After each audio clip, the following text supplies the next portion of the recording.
welcome back, everyone, to the Anti-Media Radio.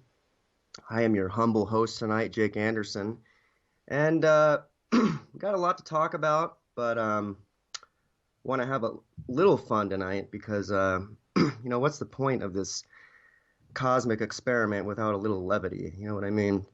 So I, to that point, just got back from a haunted hotel, ladies and gentlemen, and excuse me, it's sort of a super secret, super special project. Kind of like if my soul had a secret sauce, this would be it. But yeah, I'm not going to go too much more into it. But tried to call into Nick's show last night, Nick Burnaby, and he didn't know that I was at this haunted hotel, and actually I couldn't connect through. And Nick said, he commented, wow, this must be the ghost of Jake calling in. Now, I don't know about you, but I find that a little eerily serendipitous with a touch of synchronicity as well. So, yeah, there's that. There is that.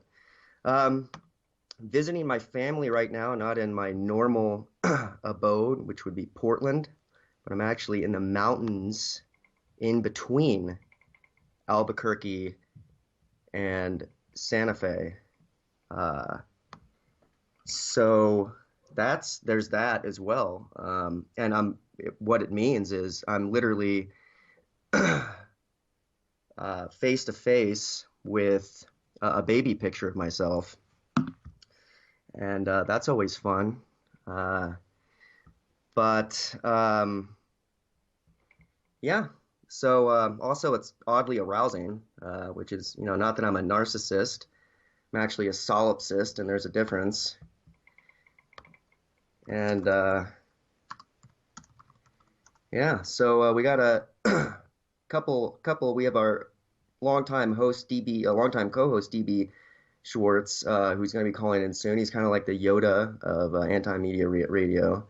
And then we have an amazing journalist from the field, Claire Bernish, who's going to be calling in momentarily. And in the meantime, just for a split second, I want to return to a solipsistic point, which is that none of you exist. And we're all big one thinking machine that is not separate. And the universe is experiencing itself as an art form, all angles and moral extremes included.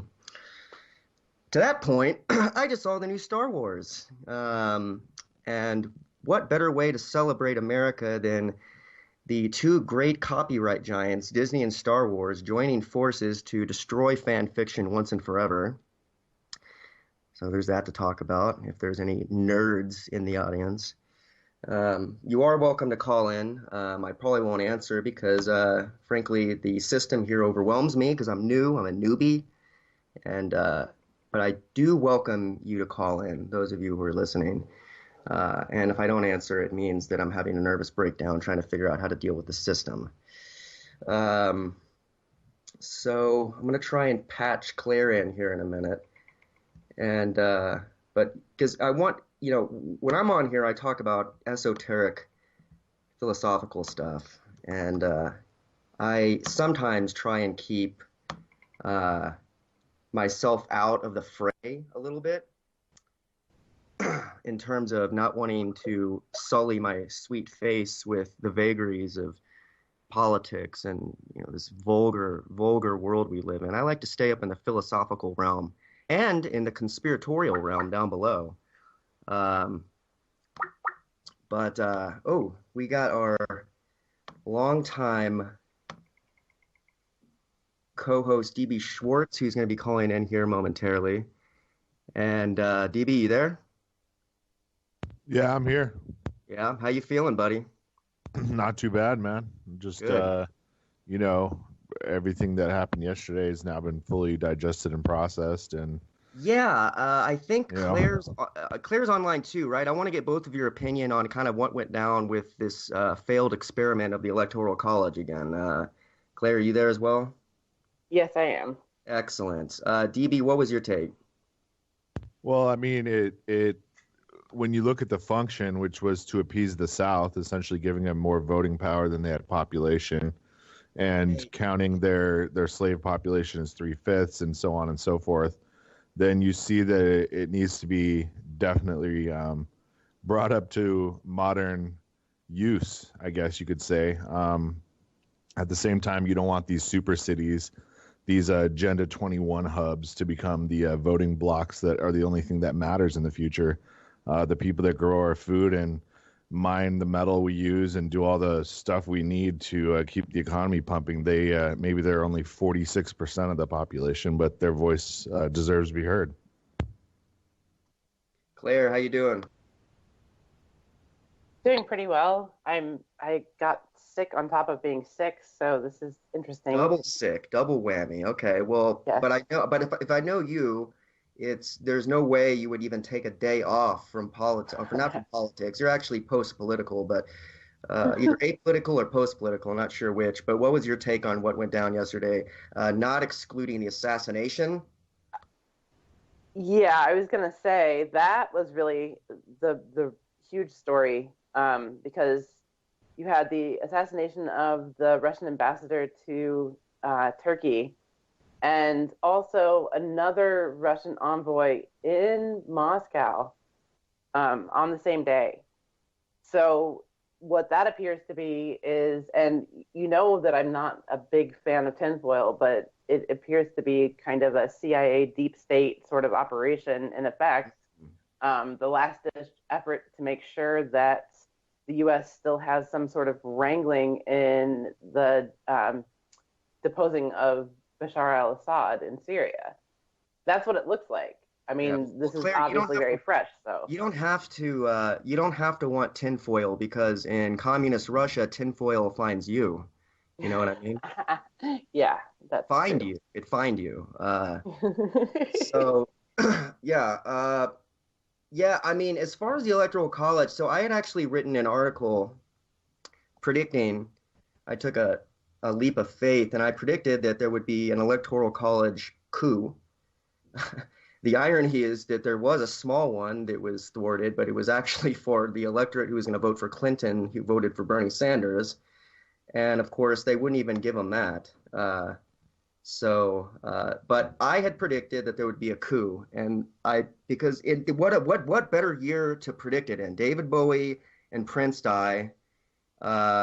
Something else bad happened. Oh, Trump. Oh, yeah, Trump. A tyrant got elected president. There was Harambe that. died. Yeah, and so I had predicted. I didn't say this in the article, but that the Electoral College would kind of destroy, or no, the faithless electors would destroy the Death Star, would find its one vulnerability and destroy the Death Star. Sorry, I just saw the new Star Wars. I'm going to be dropping a ton of nerdy Star Wars references. You're just going to have to deal with it. I'm sorry. But they did not destroy the Death Star. So now we have the mainstream media, the left wing, it makes me nauseous even calling MSNBC left wing. But their propaganda now is, of course, now they're against the Electoral College.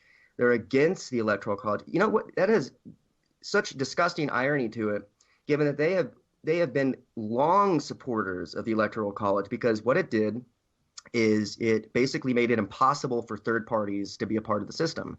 And they loved that. And they loved it because they want a monopoly on the left. They would have rather lost with Clinton than won with Bernie. We know that. And whatever your opinion on Bernie Sanders is, Claire, I know you lean more towards the anarchist side and are not even, for the political system at all, which I can completely understand. However, you can tell by the propaganda they were throwing at Bernie that the establishment did not want Bernie Sanders. Clinton's, it's a crime syndicate. And the Democratic, not just the Clintons, I mean, with their Clinton Foundation. I'm not even talking about Benghazi. Get over that. I'm talking about their Clinton Foundation. That is a clear criminality that needs to be investigated. The entire DNC is a crime syndicate, and a crime family needs its matriarchs and its patriarchs. And they would have rather lost with Clinton and Bernie, and guess what? They did. And now we have frickin' Donald Trump as president. But there's a certain irony there. And I don't know what there's all kinds of ironies that are happening right now. What else did I miss? I've been kind of out of commission for the last few days. So what else have I missed? My beautiful people. Well, there's so much irony going on. It's kind of unreal. I mean, we were thinking, I think most of us were thinking that the coup could happen and that Trump would not end up getting enough electoral votes. And in fact, the coup was against Hillary Clinton instead. So, I mean, that in itself was really something. It was really remarkable. You have electors voting for, and this was kind of cool, actually, Ron Paul, one of the tribal elders in Standing Rock, and a couple other people just completely, Bernie Sanders was one, and another person, like completely outside of anything that was expected. And it was kind of a beautiful thing because it was as if, Hillary had done her utmost to rig the election on her side, as we saw through the WikiLeaks and, all the various documents from the DNC and John Podesta. And it was as if nothing that she could do could possibly install her in the presidency. And the thing that's crazy is that it seems that neoliberal, like you were saying, kind of laughably left establishment is still trying its damnedest to get her in there somehow, or to get its agenda pushed somehow. So that, I think, was the biggest irony. They don't care if they lose. They just want to be they want to be the standard bearers for this, reappropriated, demented vision of leftism that doesn't even exist in this country, and right. they're using their trumpet, their mainstream media, to do it. Yeah, ironically enough, it's more or less totalitarianism at its worst. Definitely. I mean, we're looking at Trump, who has all of the hallmarks of fascism. Right. Like we're about to have a fascist government, and that's no laughing matter. But when you look at what Hillary's establishment, politicians, and media mouthpieces have done, it's not all that far off it. It just kind of has prettier packaging. It's kind of an immune response from the military, to be honest, because how beholden and how much can we allow our political class to sell out to a foreign power like Saudi Arabia that's honestly probably stabbing us in the back as we speak, and we don't need to.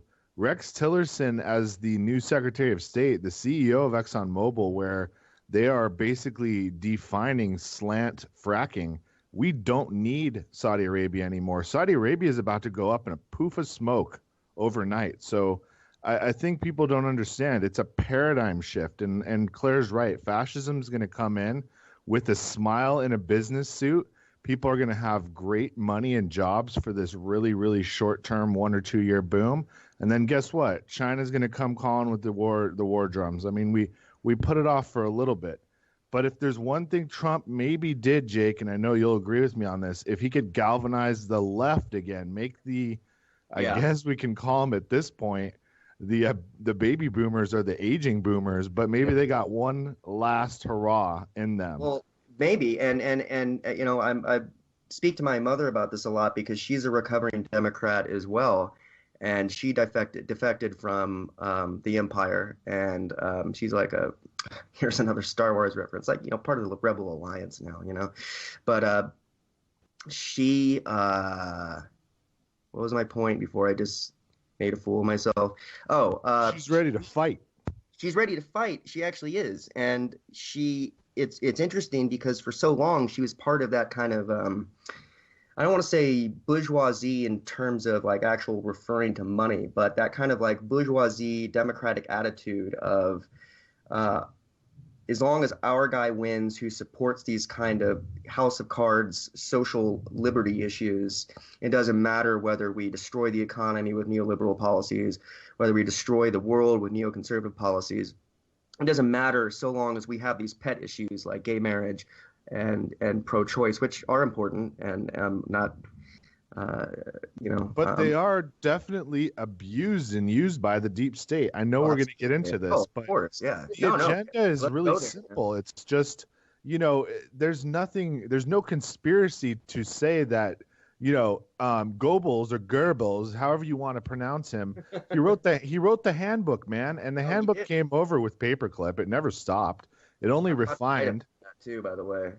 Yeah, please, if you can find one, because imagine. I'm looking it up because I'm doing a new top 10 conspiracies that turned out to be true, and Operation Paperclip is in them. So I might be. Of course, it is. It's not even a conspiracy. I mean, the main conspiracy with Paperclip is that people think we brought over 2 or 3,000. We brought over 86,000 of the top brass, and a bunch of them got away. And that we can do another show. I mean, a lot of them got away before the war ended. Okay, so we know the deep state is a meshing of the old Reich becoming a new one for whatever that is and whatever that means. All right, I got some great. Remember too also that there really is no difference between the right and left. I mean, there are very minor differences. We're looking at Trump, who would not necessarily go to war with Russia, but who might go to war with China. And remember, China is, of course, Russia's ally now. And if it had been the other way around, it would have been Hillary going to war with Russia and maybe allying with China or trying to. There isn't much difference here. Like what the U.S. is doing has an extreme bearing on the politics in that hemisphere. But the U.S. has kind of tried to align with individual countries, and it's had these very tunnel-sighted sort of vision when it comes to geopolitics, it seems. In the meantime, Putin and Russia have been snatching up all of the traditional U.S. allies in the area. The Philippines, and they've made deals with Japan and China and even, I believe, South Korea, and all of these different nations in that whole area. There is a definite power shift going on, and it's shifting towards Russia.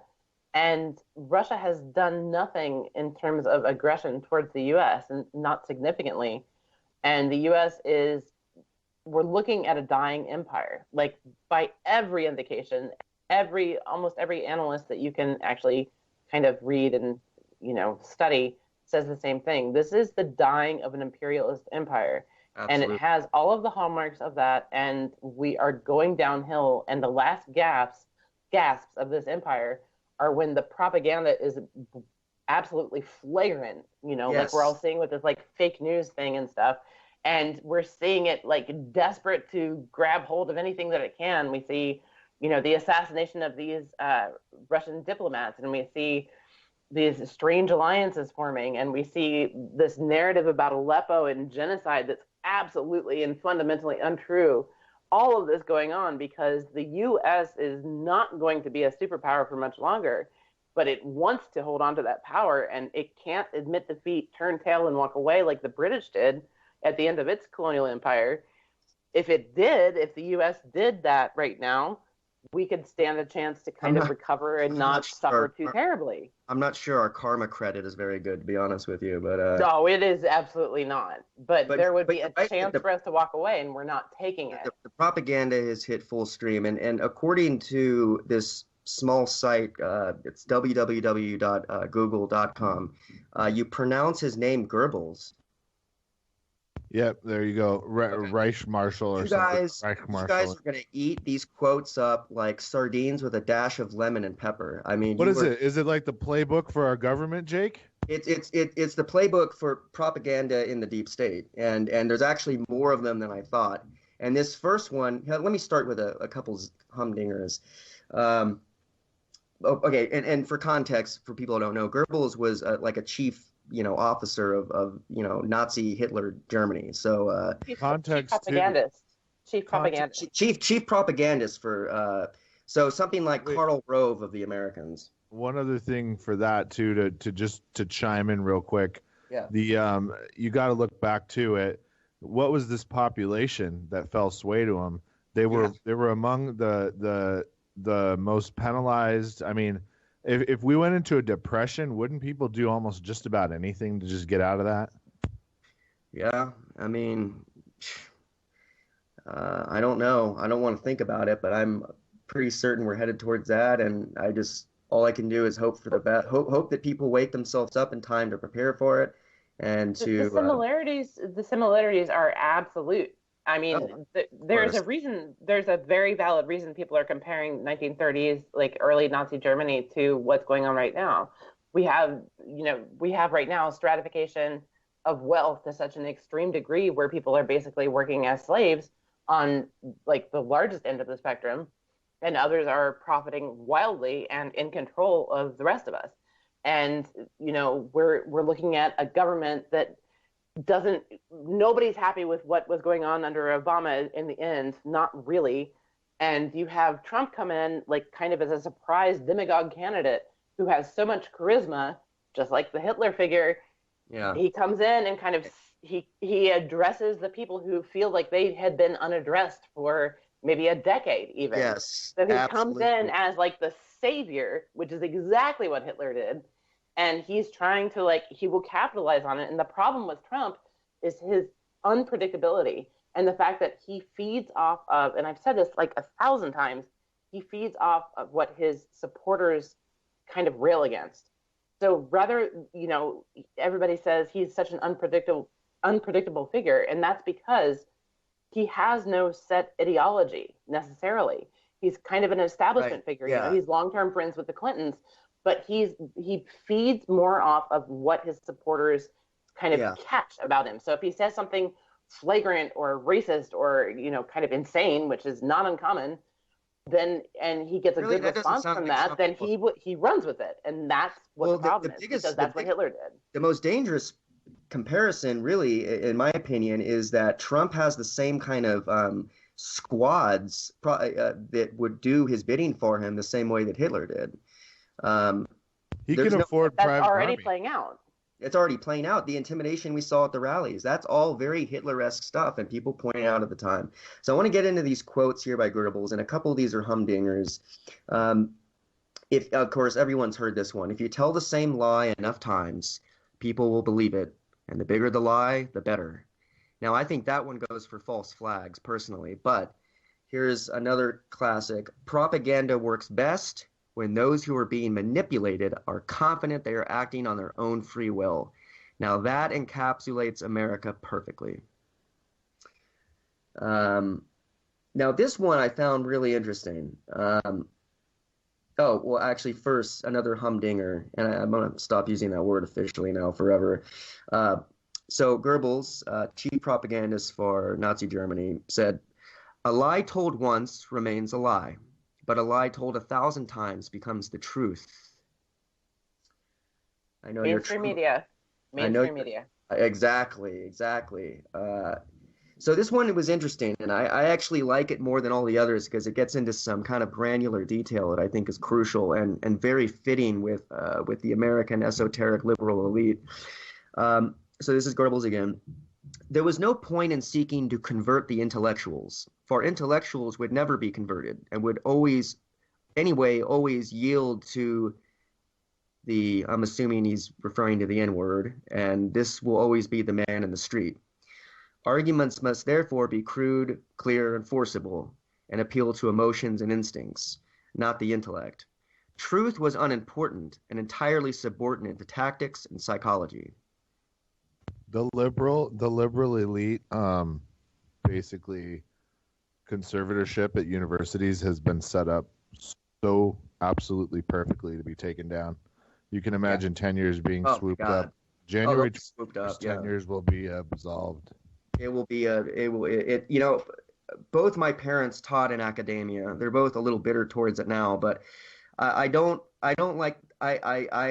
consider myself somewhat I don't like the idea of intellects being rounded up. I mean, who would? It's a hideous idea, but and by rounded up, I don't think that, I personally don't foresee FEMA being used. Well, they can be blacklisted. That's the thing. Right, blacklist I think is the more realistic thing. Yeah, you don't need to round people up anymore. Just make it so they can't get a good job and they're irrelevant.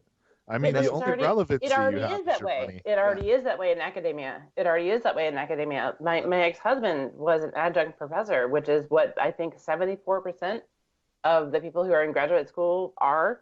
Instead of being able to get tenure track and being able to be established professors, they're working on what amounts to minimum wage, having basically a workload that amounts to about 70 hours a week. And they're, having to just kind of spew forth this bullshit that the establishment wants. They don't even get to kind of teach the way that teaching is meant to be, where you interact with students. It's as if they've taken elementary and middle school and moved it to the college level, and they're not paying anybody to do it. I mean, academia has already become kind of a funnel for Oh, yet absolutely. more indoctrination. It's a Oh, really scary sort of it's been that atmosphere. way. It's been that way for a while. Claire, I have your new favorite quote. You want to hear it? And again, Yes, this is yes, please. I would hate to imagine that your new favorite quote is going to be from a Nazi, but here it goes. Think of the press as a great keyboard on which the government can play. I know you love it. You love that Nazi. All right. Ah, Still going man. here. Yeah, let's repeat it. That bears repeating. Think of the press as a great keyboard on which the government can play. Ooh, man, that's The beautiful. box press, perhaps. The The box, corporate press. of course, yeah, of course. I don't think. I mean, was there an alternative media going on in full force during No, Nazi Germany? well, yes, actually there was, but Was there? not like now. And that's the thing. Well, And this brings us this actually that's a good quote to bring us into this whole fake news bullshit yes. Let's too. get into that for a second. Um, there never was a problem with fake news. When that narrative first popped up, and I'll give you a little bit of insight. When that narrative first popped up, Mark Zuckerberg, the CEO of Facebook, said it was not a problem. Like it affected almost nothing about the election. He was kind of, he was baffled at why the Democratic establishment was touting this whole fake news narrative. He's like, what are you talking about? So that was never really a problem. The reason that came into play there's two reasons. First of all, when you say that alternative media and independent media, who is maybe a little bit bigger than alternative media, when you say that it's fake, when you say that it's false and that it's reporting BS, basically, you're saying that it lacks credibility. Um, you're taking all of independent and alternative media reported on the documents leaked by WikiLeaks. None of those documents have ever been proven false. So to call that fake reporting is to switch the narrative and try to discredit all of it. Well, I think Even though it might have swayed the election in Donald Trump's favor, that was never the intention. The only intention of alternative media, and this must be emphasized, was to report the truth of what was going right. on. Had documents about Donald Trump been reported on an equal scale or been leaked on an equal scale to WikiLeaks, And they you will. better believe alternative media would have reported on the same. Absolutely. The thing is, this is the other thing, and this is something that people have not really discussed. When you are calling this information fake, what you're doing is retroactively taking the Hillary Clinton narrative and calling her corruption fake, like by design. So this has two purposes. It's calling alternative media itself fake, but it's also calling the information revealed in legitimate documents fake, as if it never had any truth to it, which is absolutely bullshit. Again, I expected them to take the kind of cryptids and UFOs and that whole narrative of fringe media. I would have expected them to lump that into fake news, even though quite a bit of it is not. And I think DB is going to get into that in a minute. But for them to then reappropriate and bring under the umbrella of fake news alternative media is just, I mean, the hubris of that is it's more audacious than it's hope. supercilious. It's more audacious it than was Obama's hope. it was always meant to be that, though, Jake. You have to understand, like there was never an intention to it never had anything to do with actual false, fake BS reports in the first place. It never had anything to do with that. This narrative came from the Clintonite camp. It was always meant to dispel any legitimacy for the truth that was there. That was its purpose, And the and truth. it's doing a handy job of it too. And that's you can even tell in Facebook's effort now, because Mark Zuckerberg is a sudden convert, and we have this plan on Facebook to be able to report fake news or whatever, with the neoliberal establishment media deciding on what is actually fake and what is actually true, which is just the fakest thing out there. This is a plan to silence dissent. There are no two ways about it. This is a plan by Oh, Facebook absolutely. at the behest of the neoliberal leftist establishment to Absolutely. silence dissent and differing opinion. And Transparent. this paves the way for state-run media. And if people don't see that and they fall for it because there are fake outlets out there, but if they see that and they fall for it, then we are really all doomed in terms of Claire, free I've been press predicting and free expression. I've been predicting for months. I've been writing articles about how the next major war will be a diffuse, um, small war against leakers, hackers, and people who reveal information. It's It's an already going. information war. It's an I mean, I information hate to war. bring that title up, but it's an information No, war. It it is. absolutely is. And Marshall McLuhan, who is, a genius, and I mean, his top work escaped me at the moment, but his great quote, or my favorite quote by him, is that World War III will be an information war in which there is no differentiation between civilian and military. Now, that does not summarize what's going on right now, and to squeeze in two final quotes by the Nazi, and one is pretty depressing, and one is, I think, uh, good. I got to make sure I can find it here. Okay, here we go. All right, so the first is just utterly chilling, and we know it's already happening now. It is the absolute right of the state to supervise the formation of public opinion. My God in heaven. I mean, and the truth, to loop back around to what you were saying, according to Goebbels, the truth is the greatest enemy of the state. Now, a final positive note, and then I'm done with the Nazi forever. He says, there will come a day when all the lies will collapse under their own weight and truth will again triumph. Now, how is that for a little bit of optimism coming out of it? I mean, come on, that's good. Yeah, And optimism, but like, how long will it take? Yeah, the how long? goal, It could take a billion years, yeah. and that's why they called it the Third Reich, because it had been done twice before and it'll be done Right. again. Yep. Whenever the lies carry too much weight, it collapses in on itself and the truth comes out. Now, what that does is prevent an opportunity to manage the crisis that and the chaos that comes from this, and that's what happens every single time. I mean, look at the advances in human oppression that comes at the end of each major world war, World War One, World War Two, and they never end. They never really do end. They just continue on for the last 100 years in one shape or way or form or fashion. So, I mean, look what we've given up. The last pin, I guess, will be just taking away the second. And, once we get to that point, now that Trump's in, it's not going to happen for at least 4 years, I guess. But, Yeah, he's not going to you burn all know, his political cap. Like people say, my mom's all worried about certain things. Trump is a egotist. He's not going to burn all his political capital on Roe versus Wade. He's not going to blow well, all his political capital on the Second Amendment. It's not going to happen. no, Trump has, listen, man, if you're voting for your self-interests and you have a choice between, shit and a really huge big pile of shit, you just take the regular shit, right? And one of them is somebody that owns a lot of physical collateral in a country, and the other one's somebody that just sells out to foreign nationals. Right. Who's going to throw you under the bigger bus? I mean, both buses are going to run you over, but maybe a minibus you survive. Yeah.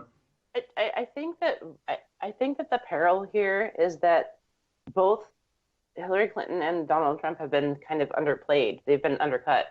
Like the dangers are equal with both of these people. So now we obviously have Donald Trump, and what's coming, and that I think that people might feel somewhat relieved that Hillary's not, staging some coup, or at least didn't succeed doing so. People have forgotten what it means not to have a free press, and Yeah. not to have freedom of expression. And some of, I, like you were saying earlier, I am an anarchist, but some of the protections of protections under the law for various groups, including various religions and such, with a character like Donald Trump, really do serve a purpose, and those are going to go away very quickly. There was a very kind of terrifying thing that came out from the Fraternal Order of Police for suggestions for Donald Trump's his government today. I can't even remember what they were, but I remember reading down that list like, holy shit, this is not going to be good. And yeah, well, look, we've been warning about Trump as a fascist for a very long time, and it's been made fun of, and it's been batted back and forth, and it's been, kind of derided and ridiculed and such. And I understand that. And I've gone back and forth on it myself, even though I've said, a few times in articles that, this is coming and we need to be prepared for it. Looking at what he's doing now. The White Rose campaign, right? Right. That was, yeah. Right, exactly. And that's like still going on. Yeah, but it looking is. at the issues, who he's installed in his cabinet, his administration, what's coming, we do need to be concerned as a free press and as kind of a liberty movement and people who are concerned about freedom of speech and such. It might be good to imagine Trump as an anti-establishment character, but that is just not true. Oh, absolutely. He's just a different facet of the establishment, and arguably a more terrifying one. Well, I'll tell you what, that's when, everyone has their issue, sometimes two, but most people have an issue that if called into play, they would literally throw their life down and take to the streets and do whatever. And freedom of speech and freedom of the press, that is my issue. There's nothing I wouldn't consider doing in defense of freedom of free speech, short of physical violence. I feel the same way. That it's that important. Like when you have the fall of a free press and you have the fall of free speech, that's when you have the fall of all rights. Absolutely. Because those preclude every single other thing that you can possibly want in terms of liberty and freedom and personal choice. Absolutely. And yeah, I mean, look, we have a big battle ahead of us. And I'd like to say a 4-year battle, but realistically, we have a 100-year battle ahead of us because none of this stuff is going to get easier anytime quick. And, Claire, actually, I was considering writing an article entitled Why Things Would Be Just as Bad Under Hillary Clinton. I don't know what your feelings are on co-writing that because I think people need to step back for a second and realize that except on a few issues like climate change, which are obviously very, very important, but if what you care about is global war and people dying needlessly every day, and it should be, there's no difference. Oh yeah, I'd be glad to do that because I feel yes. Oh, I know you feel strongly about it, and I've been struggling with organizing it, so maybe we can get started on that at some point. I've never co-written an article. I don't really know how that works, but yeah, it's weird. Claire, what do you got in the works right now? What I know you write like 300 articles a day. What are you working on right now? Well, the big thing that I'm kind of sitting on is the thing about Standing Rock because right. There's a lot going on there that hasn't come to light publicly as it should have a long time ago. Well, we were massive on it the other day when you came on and gave your feedback from it. So I feel like we did a good job on that one. Yeah, I mean that's what I'm really sitting on the most. I think there are some things with this deep state issue going on. You have these assassinations that are very telling, in my opinion. I was researching for a long time and just kind of found myself in a wormhole with it, actually, about the U.S. involvement in the attempted, quote-unquote, attempted Turkish coup earlier. Um, when you look at the present events and you look at who might be pulling the strings and who might be responsible, and the fact that the um, Turkish government is blaming Gulenis for what happened, the connections become more apparent, and they become a little bit deeper to the United States. And then you have to wonder what the U.S. goal is. Um, so there are some things with that. I mean, I sound really conspiratorial, and it's so against my grain. It's kind of, it makes me laugh at myself, but Yay! there are also a number of things going on with pipelines. I just wrote about, there was a story that was recirculated, kind of disingenuously as if it was new, about a pipeline spill or leak in North Dakota that happened around about 200 miles from where the Standing Rock protests are going on.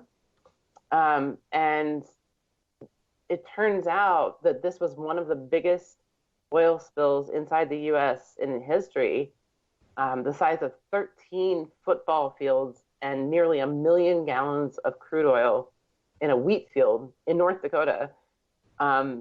And it's less than a third cleaned up 3 years after the fact. And they're not even sure that they can clean it up much more than that, even though they've been working literally 24 hours a day, 7 days a week since it was first reported.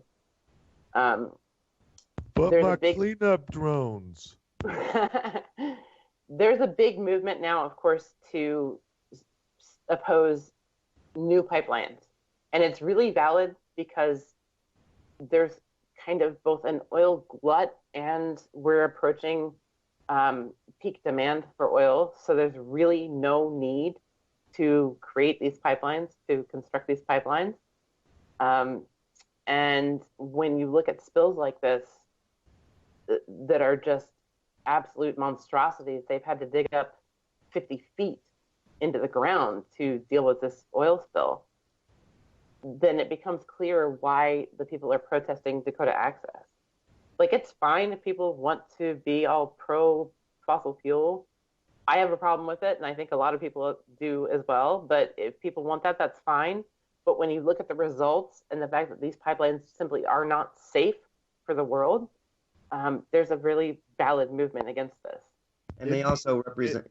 Go ahead. It'd be one, the only way they could possibly make this something that would make any sense would be if it stayed local and it was refined and used within the community, and it really lowered their prices and allowed people to live a much better quality of life in North Dakota. And then it would be good.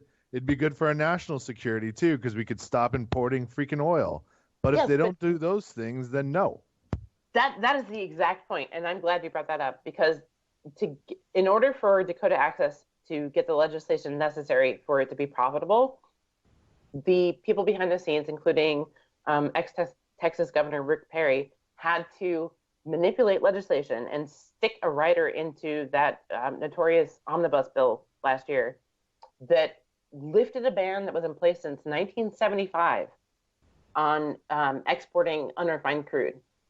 And when that ban was lifted, it was like, just this incredible, freedom for all these pipeline companies to export oil. So when they're using eminent domain, when they're like manipulating the government and using eminent domain to take people's property, basically, they're doing it in essence against the law, if not actually literally against the law, because it does not go towards America's infrastructure, towards America's energy independence. It is purely for corporate profit that these companies are now trying to build these pipelines and export this oil. It's a huge, huge, huge deal that cannot be overemphasized. Yeah, and the priority of the state to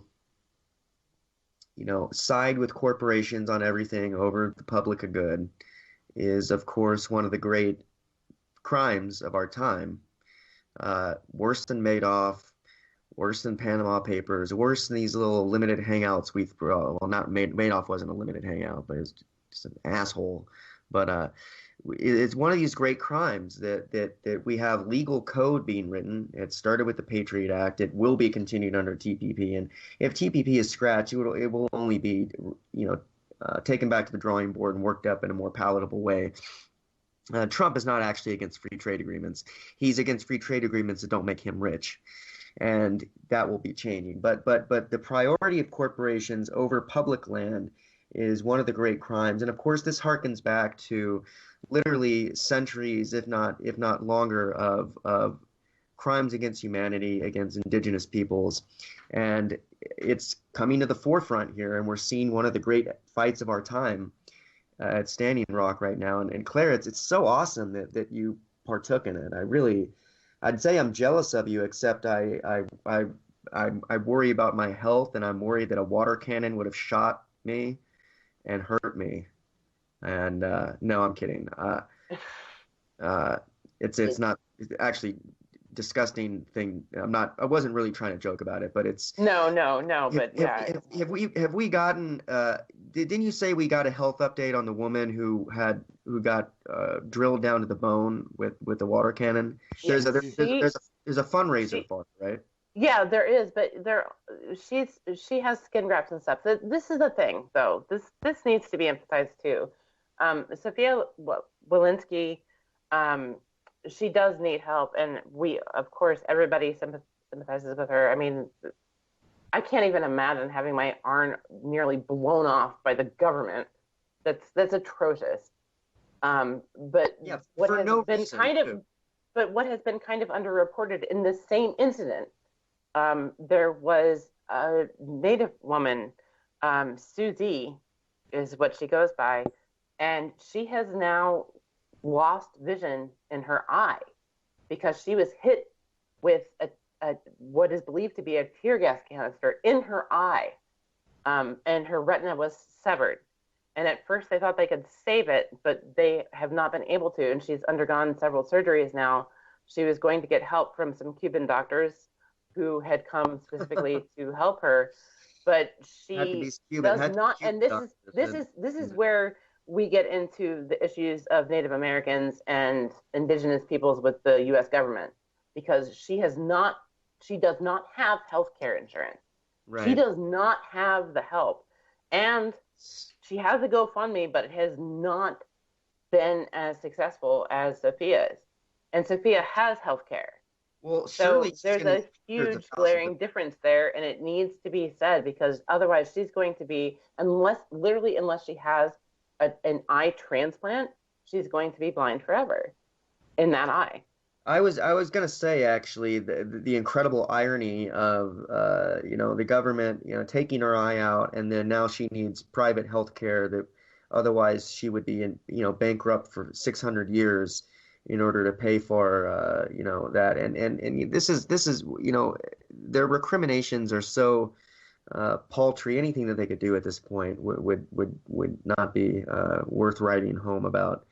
The state. And I met her and talked to her, and she is like, really, on several occasions she was in a lot of pain, and it was really, I mean, trying not to come to tears, she could not even get pain pills because she lacked the insurance, and because when she was arrested at the scene, they had taken her identification and not given it back, so she couldn't get pain pills.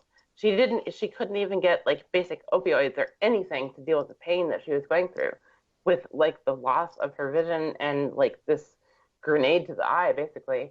And it was terrible. But Susie is an amazing woman, and she was in relatively good spirits, and she was very strong, angry under the surface, you could tell, but she was very strong and kind of joking about it to a limited degree, and I wish the best for her. It's kind of amazing that she couldn't find prescription opiates, given that they're pretty much handing them out here in America. She was not able to get them legally, and she had not found anybody or any means to get anything to help her with the pain, and other means. It that was really disturbing to me because, like you said, U.S. doctors pretty much hand them out like candy, and she couldn't even get them. And the hospital treated her very poorly. Um, the original hospital she went to. It's just the substantial difference in care between the two people who were injured the most severely in that incident is really telling of the entire issue going on at Standing Rock. Yeah, and I've said it before, and I'll say it again. These kinds of imbroglios and even our wars abroad are not necessarily for any kind of. I mean, well, in this case, it's definitely for corporate gain, but it's also for the state. It's a happy accident of them getting to show another ritualistic form of violence, state violence, which is for them a way of reinforcing to us the idea that at the end of the day, they have the power and they will use it and they will kill us. They will kill us. They have no problem doing it. They've shown it time and time again. It might not be you yet. It might not be one of your close family members yet, but it could be. And Well, when that time comes, maybe you'll think this attitude that the state is not about ritualistically imposing violence on its subordinates. and this is the thing too. The police, based on their personal profile posts to Facebook, have been authorized to use lethal force against the protesters there, despite the fact that the protesters there have never used any weapons against the police. That's unbelievable. Yeah, I know, but it's true. And worse than that, oh, now I lost my train of thought. Okay, Star so you Wars? have. Star Wars? I'm sorry. Go ahead. So you have this police authorized to use lethal force against these protesters who are unarmed, and they've proven to be unarmed for some time. You have the pipeline that is going into, they're drilling underneath Lake Oahe in the meantime, as if, there is no stay on the order because they can afford to pay the fines for doing so. And this is, I think the biggest point in all this is one situation in the US. And I believe there are something like 200 pipelines still planned across the country. There's one in Florida taking shape that already has encampments like the ones in Standing Rock. There is Texas, and there are several other places. They're not all, of course, going through native lands, but they are going, many of them are using eminent domain to take over people's property for corporate profit. This, by all intents and purposes, should be a national movement, and it should not die, regardless of any corruption involved in Dakota Access Pipeline opposition. Does not matter. This is a movement whose time has come. We have better alternatives available to us. There are even 3D printed solar panels available that cost like pennies on the dollar. It's all in defense at this absurd point. that we're here at this point in 2016. It's absurd. It's part of the defense is of consumerism. They have to maintain this consumer culture, otherwise it will collapse. That's what, and in order to do that, they have to constantly show us that even in our social struggles, for example, you notice that when the Black Lives Matter protest was taken to the NBA, it became a huge issue because they didn't want to lose profits. So they had to carefully balance LeBron James doing the don't shoot thing with corporate profits, with Colin Kaepernick in the NFL refusing to kneel during the national anthem. The NFL, and he lost a lot of fans over that, unsurprisingly. The NFL has to carefully balance the idea of profit loss with social statements. These are, these kinds of things have been curated and neutered, and never has the precious altar of consumerism ever been threatened. And no one ever questions the psychological health of a life based on consumerism. This is part of a larger thing I'm working on, but I think it's so relevant to everything that's going on, which is that we live these lives incubated in these consumer shells.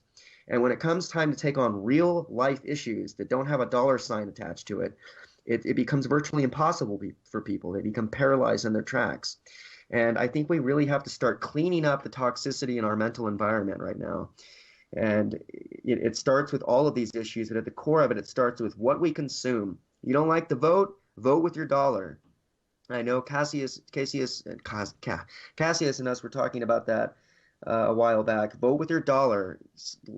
Find ways to not support evil corporations. You don't like that pipeline? Make sure that none of that pipeline is fueling your car. Make sure it's not fueling anything you use, and that goes for all of them. When the people speak out with their dollar, it can have an effect. Now, ultimately, we need to wean ourselves entirely off of consumerism and make your own shit. But that's hard to do, and I'll be honest with you, I don't know how to make anything except words and movies, and occasionally a delicious sandwich. But the truth of the matter is, we have to wean ourselves off of consumer culture. And DB, I know you feel strongly about this, that we have to start creating things here. We have to be makers again. Yeah, I mean, everything we've been talking about, we can tie in, like Claire said. Solar panels are cheap. They're going to become our roofs soon. And everyone's going to have a 3D printer and an electric car, and we're going to pull ourselves off this. Everything we're seeing now is just a reaction to that inevitability. They're trying so hard to continue this gravy train with war and with oil.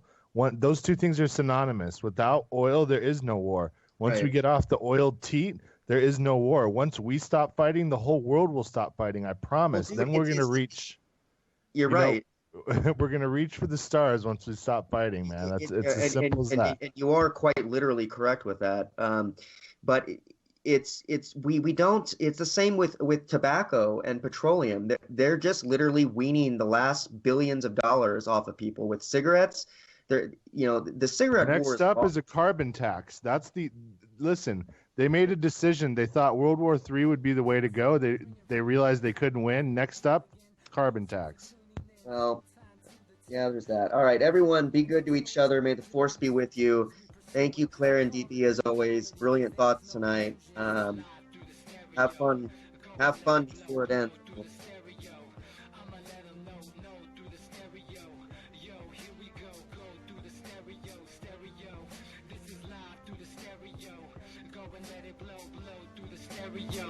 I'ma let them know through the stereo.